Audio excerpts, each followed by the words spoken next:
Welcome to a Season of Caring podcast where there's hope for living, loving, and caring with no regrets. This is Rayna Neises, your host, and Karen Weaver, your co-host. And today we're going to be revisiting our podcast with Catherine Hodder, where she made it a point to let us know that estate planning is not just for when you die. I am looking forward to this conversation. I love talking about estate planning. Well, you are unusual in that way. Most people don't want to talk about it.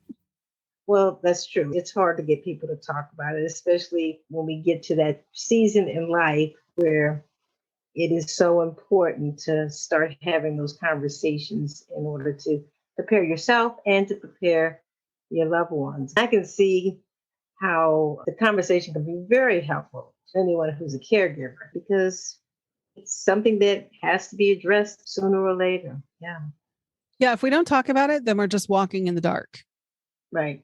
Absolutely. And I thought it was really neat how she has the lawyer background, but she also comes with experience as a caregiver to her father.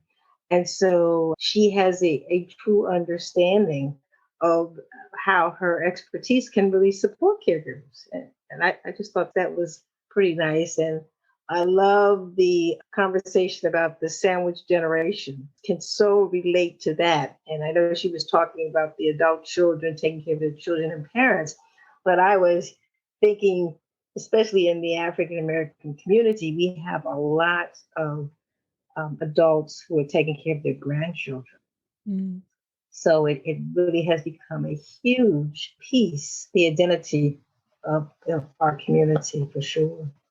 That sandwich can look a lot of different ways because sometimes people are caring for maybe a sibling, but you definitely find where that pressure comes from both directions of needing to care for more than one person. She herself was in that sandwich generation, so she definitely has a passion for just speaking to people who are there and making sure that they understand that there's challenges that are unique to having both people needing them at the same time.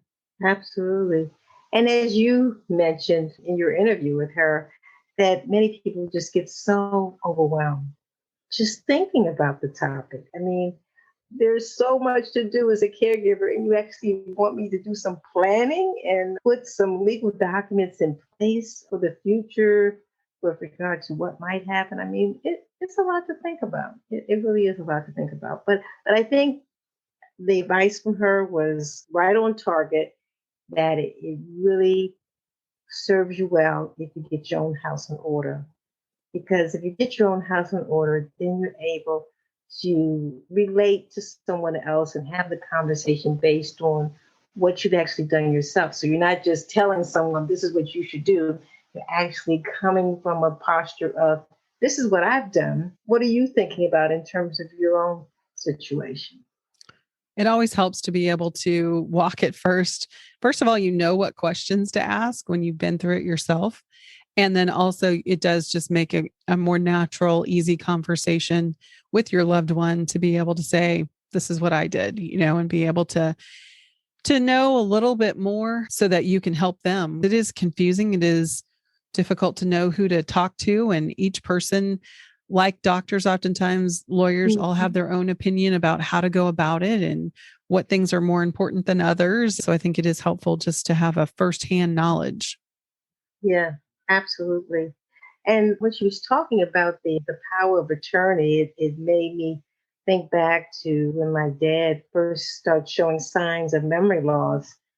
I ended up taking off work for about 2 weeks and just spent the 2 weeks walking through the process of what we needed to get in place while he was able to have legal conversations. I only did like one thing every day. So like one day we would go to one bank, and then the next day we would go to another bank and I'd take him out to lunch. It was a process, but I don't even know what made me just move so quickly, but there was something that I sensed that this is something you have to take care of now. You can't wait, because I really wasn't sure of what his memory issues were going to mean for us in the future. We had a little different experience in that because my mom was so young when she was diagnosed, my dad got their things in order at that point. He put my sister and I both on the checking account right away because he wanted to make sure that if he was in an accident, we could take care of my mom. So not only did he need to make sure she was taken care of, but then he made sure his things were taken care of and had those meetings and conversations with us. I'm going to make Robin the DPOA and those kinds of things that we had to have those conversations. And so with his diagnosis, his ducks were in a row, but we again went back and reviewed those things and talked about the financial implications of that. So I do think it's so important. And I think she made a really good point. Oftentimes when people have young children, they think, oh, I need to make sure that I have it taken care of then. But there's this whole stretch of life that if you don't revisit it, things change. Allie and I did a podcast with an author who was talking about this topic as well. And I love the point that she made. She said, you need to make sure that your medical power of attorney is a person who's going to be able to make the hard decisions. And I had never really thought of it in that way because I might not be the right person to pull the plug. Right. Just because I live right next door or just because I'm really close by doesn't mean I might have the courage to go ahead and follow through, even if I know that's your wishes. So it is so important to have those conversations and really know that the people understand what you want and what's important to you, and that you can truly trust them to follow through with your wishes. Yeah. No, I can so relate. I wasn't fortunate enough to have parents that were willing to have those conversations. So I was kind of walking blindly most of the time. But I can certainly say that being on this journey with my dad, it has prompted me to be very proactive about getting my paperwork in order. I have regular conversations with my oldest son, and he has all the documents, and we have a set here, and he has a set at his house. And we're constantly in conversation as things change, because like you said, nothing stays the same. You have to keep revisiting documents to make sure that they are as up to date as possible. And I shared with Catherine, I went through a life-threatening situation. And as a single person, I wasn't thinking it was that important. I was in my early 30s and had a basic reconstruction on my knee, and nothing went wrong until it did. And that was definitely a wake-up call that no matter your age, it really is something you need to have in line. And I really like that she also brought up the fact that with HIPAA laws, 18-year-olds, that you have to have that paperwork in order for you to be able to talk to the doctors and talk to anybody in their life that you need to get information from. So I thought that was such a great point as well. Yeah, and people don't think about that. I have one son who is single, and so I'm always after him about paperwork, because I told him, I said, you don't have a wife. You don't, I mean, if something happens, we are the backup plan. So we need to be in conversation as to what you have, what you don't have, what you need to have in place so that we can make sure we're prepared if anything shifts for us. I mean, especially when I think about my own husband becoming disabled at 39. I mean, that's not something you think about or you plan for, or you even expect that your 39-year-old husband will have a massive stroke and it would change the course of his life in the blink of an eye. But she did a great job talking about key conversations and questions, the power of questions. Of course, as coaches, we can relate to just how powerful questions would be. Who would pay the bills if you can't? What do you want your care to look like? I mean, I need to know what you want. So I just thought it was a very nice way, just saying that you have to have the conversations, but it's not all at once. It's over time. It's like an ongoing conversation that you have and you introduce and then you revisit in a way that people can start to reflect themselves and see the importance of it, not only for them, but for those who will be left to serve as their advocates. The time allows us to process and to really think through what do we want to make sure that we've communicated that clearly. And then, as we've also said, the time helps you know that when things change, you're going to have another conversation. And just even understanding at what point, if you're looking at, I think I'd like to retire and I'd like to move somewhere else, or I'd like to live in a retirement community, when, What happens if something changes with your health? Are going to look at doing something different? It just changes a lot. And the more you talk about it, the more you know a little bit more about what those ebbs and flows are going to look like, or what that, number one, I need to think about it. Number two, Mhm. I need to make sure I've talked about it and that I'm willing to do those things once the time comes. Right, right, absolutely. But of course, the conversation that I really enjoyed hearing her talk about was the legacy conversation. And I don't know about you, but we have missed that greatly. Labeling pictures, and I have boxes of pictures that I have no idea who the people are or where they are. And you talked to her a little bit about capturing recipes from your mom and things like that, recipes that are in people's heads, not actually written down. So, something most people are not thinking about. Certainly, I think for those who are listening, this could be a great way to start doing some things that you might not otherwise be able to capture. I agree. When we sold my dad's house, which was actually 2 years ago this week, we found a strong box in the basement and we were digging through and looking and we're like, wow, whose is this? We found a Purple Heart. We found Oh, a flag. And we've asked around to family members that are left, and no one knows whose Purple Heart it is. We did finally find other things within the strong box that we found that it actually belonged to my great aunt's husband.